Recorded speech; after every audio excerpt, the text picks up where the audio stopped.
welcome back to my channel. For those of you who don't know me, my name is Hennessy and I created this channel to talk through all things investing in Dominican Republic, working from home, traveling, and a lot of other fun lifestyle type of content. So I'm super excited to get started with today's video because we will be talking about what tools you can use to know if the property that you want to purchase is a good investment. I will be taking you through some tools that you can utilize to determine if the property you want to purchase is a good investment, in particular if it's for the purposes of short-term rental and Airbnb. Before we get started on those type of tools that you can utilize, I do want to caveat by saying that when you buy property in any place, you should be doing your own research, should be looking into your numbers and whether it is valuable to make that purchase. Now, I do also want to caveat this by saying that you will not be rich off of buying one property and putting it up on short-term rental. Yes, you can make money, make a good passive income, or even make sure that the property it's paying for itself if you took out a loan, but you will not get rich by just buying this one property and putting it up on Airbnb. We're actually going to start off right with Airbnb. So Airbnb actually has a interactive tool that lets you know how much money you can potentially make with your property. So the tool is actually doesn't require a lot of information. You're gonna input the location or the general area of where you're looking to purchase, and then you're gonna enter, what are the amounts of bedroom and bathrooms that the property has. So I'm going to use this as an example. We're going to input Punta Cana, Dominican Republic, and we're going to put that it's an entire space being put up on the platform, and it has like 2 bedrooms. I feel like that's very common, nothing out of the ordinary. Now you can hit update your estimate, and it's gonna give you a estimate of a 7-night stay on average. What is it that people are making? So using this as an example, right? As we can see here on Airbnb. Now Airbnb is using historical data from their platform. So this is gonna be somewhat reliable of what you're looking to kind of understand. And the few aspects of things is like how much average nightly rate our property is going for in a particular area. So in this instance, it's looking at the past, I think it's like the past year, or if not the past quarter, of just information on their platform of properties that are being rented out in that area. And on average, what we see here, that a property could be rented out at $111 a night. For 7 nights, let's say you could be making a potential of $777 through the platform of Airbnb.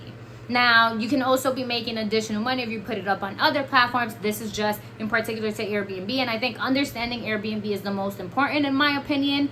The reason for that being that Airbnb is the most searched platform in Dominican Republic when it comes to short-term rental, right? You do have other platforms, as I mentioned, like Vrbo, Booking, but literally I want to say maybe 70 to 80 to 90% of people are first looking through Airbnb. So we got to explore Airbnb.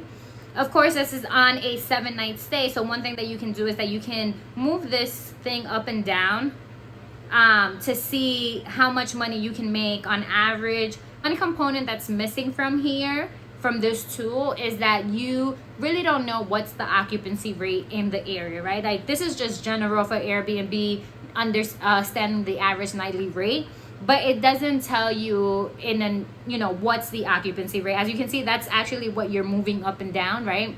The occupancy rate meaning how many nights you can actually get booked in a month, right? So that was the first tool. Look on Airbnb. Another thing I would say, even if you don't utilize this tool, go on Airbnb as if you're searching to stay in a particular area that you're interested in, right? You go on Airbnb, you search that area, and you look at what are the properties coming up. On average, what are the prices that you see as a nightly rate? Go to the properties with the highest reviews, right? What are those properties? How do they look, right? What are the type of decor that it has? What's the nightly rate? How many, if you can see based on the comments sometimes of the reviews, you can kind of get an idea, like, did they get 2 to 3 comments in a month. Obviously, again, you won't know occupancy rate just off of that, but you can get an idea, right? And it's a free tool. You can sit there and research and do it yourself and just kind of get an idea of, is the property that I want to look for or buy in a particular area going to be able to provide some sort of profit or income.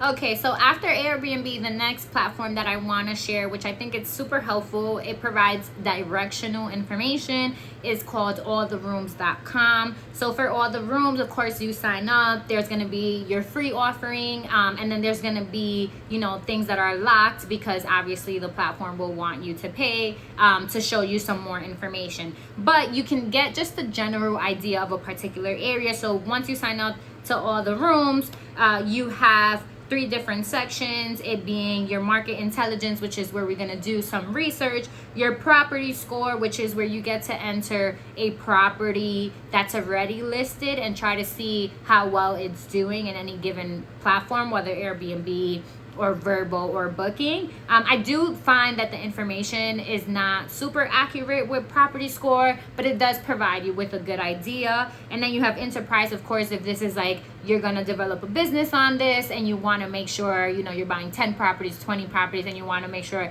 it's actually a good investment, I would say definitely utilize the enterprise section with its price. But for the free offering, we get to do market intelligence, which is some research on a particular area. So we're going to go into that right now.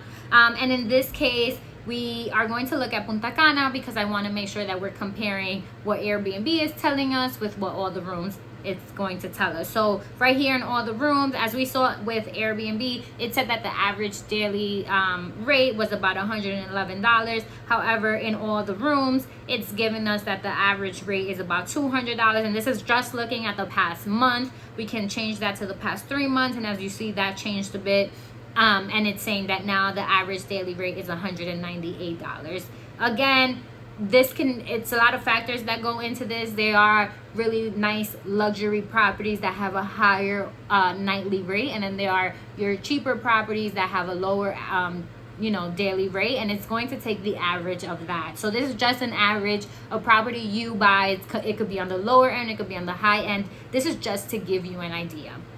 Now, from this historical section, we're actually going to move over to overview to get a bigger picture of what that area is actually offering. So for Punta Cana, we see that there is a market revenue value of almost $5 million. So meaning all of the short-term rentals, hotels that it's able to pick up through this platform has been able to see a market revenue altogether of close to $5 million. Of course, there's a lot of things that go into that because, again, like I said, sometimes the numbers are not super accurate because I don't think it picks up every single property at times, or sometimes there's just some discrepancy. However, I think directionally it gives you a good idea. So we see that for the properties it's able to pick up and give us information about, there's an average daily rate of $200, right? There's the average occupancy rate of 29%. The occupancy rate means, again, like I mentioned, how many days in the month it's actually getting rented out. So if you take a 30-day time period and you multiply it by 29%, how many days is that? You do the math because I don't have a calculator right here. So unfortunately I can't do the math, but it's about, I want to say maybe 10 days or so, give or take.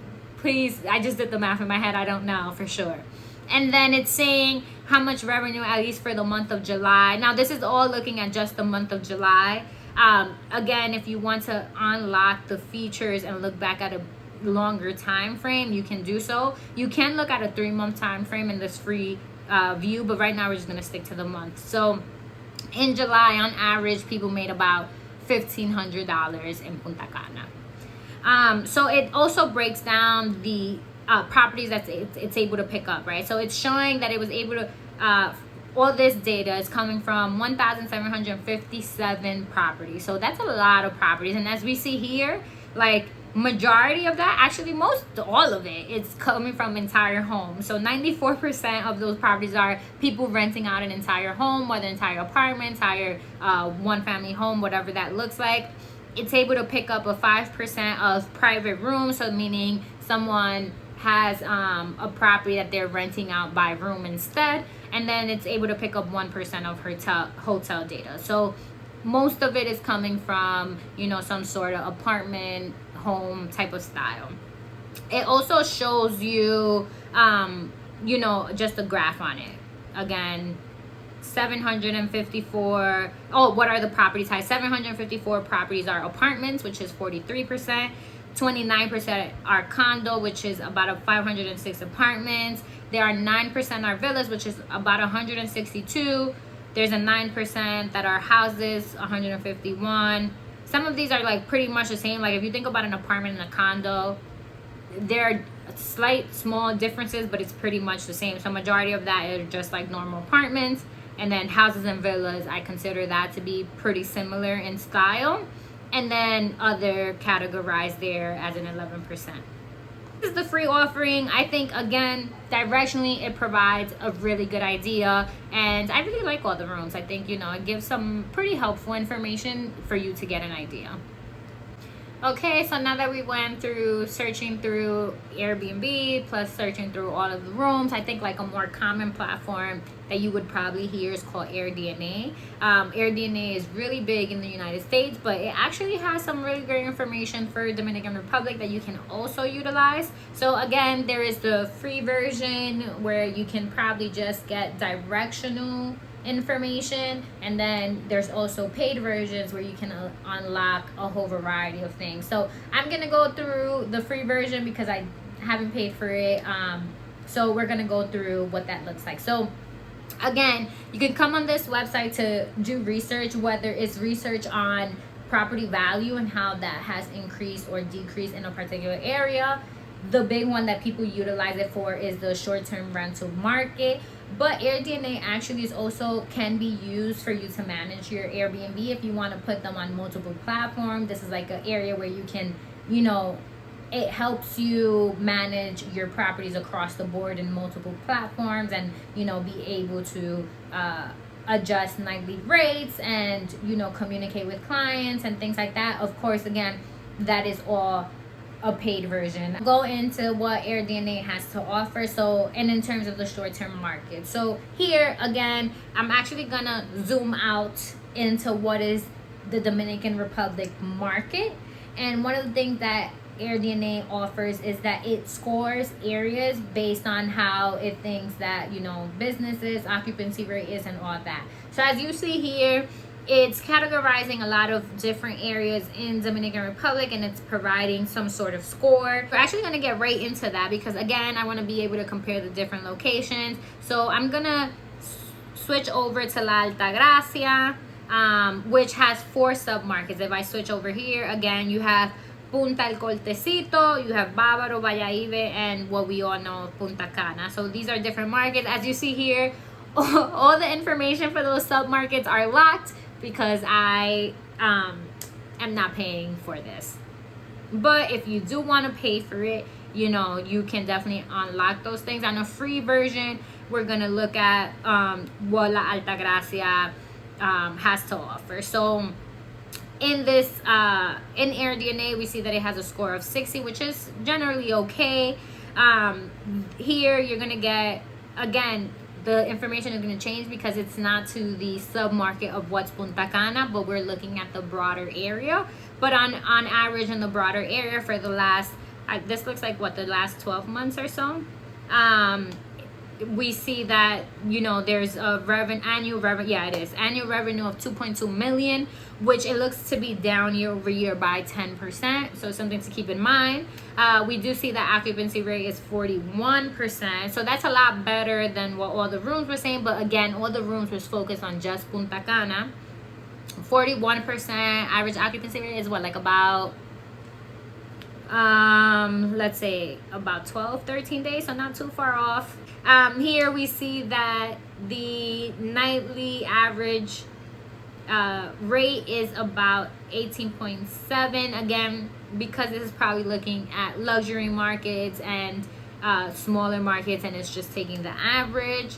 This is also making up, as you see here, the amount of listings. It's a lot different than all the rooms. So we do see that there are 5,273 active listings for this area, which is insane. That's a lot of listings, and a lot of competition, and it looks like that went up about 21%. And as I've always been mentioning, right, Airbnb makes up most of it. This is what I'm saying. Like, you kind of just go off of Airbnb for reference, because Airbnb makes up majority of the short-term rental market in Dominican Republic. 73% of these listings are from Airbnb, 10% are on Verbo, and about 17% decide to do both. But again, you just have to be on Airbnb. There's no way around it. As you see here, most of it is the entire home, which is, again, that matches with what all the rooms are saying. People are buying and wanting to rent out the entire apartment, the entire house, whatever the case is, 96% of that. So these are the 3 things that I normally like utilize, just to see how the competition is, how the market is. Super general. Again, I don't pay for any of these versions, so I'm just looking at what it offers for free just to get an idea. So you want to be able to keep in mind that. So that was pretty much it. I hope you've enjoyed this video. I hope I provided some great information for you. And if you have any questions or comments, please leave them down below. I love to interact and, get to know where everyone's mindset is at. If you plan to invest in Airbnb in Dominican Republic or short-term rentals in Dominican Republic, please utilize these websites to get information before purchasing a property. That way you can manage your expectations of how much money you can actually potentially make in any given month. Well, thank you so much. I hope this video was very informational, and see you guys next time.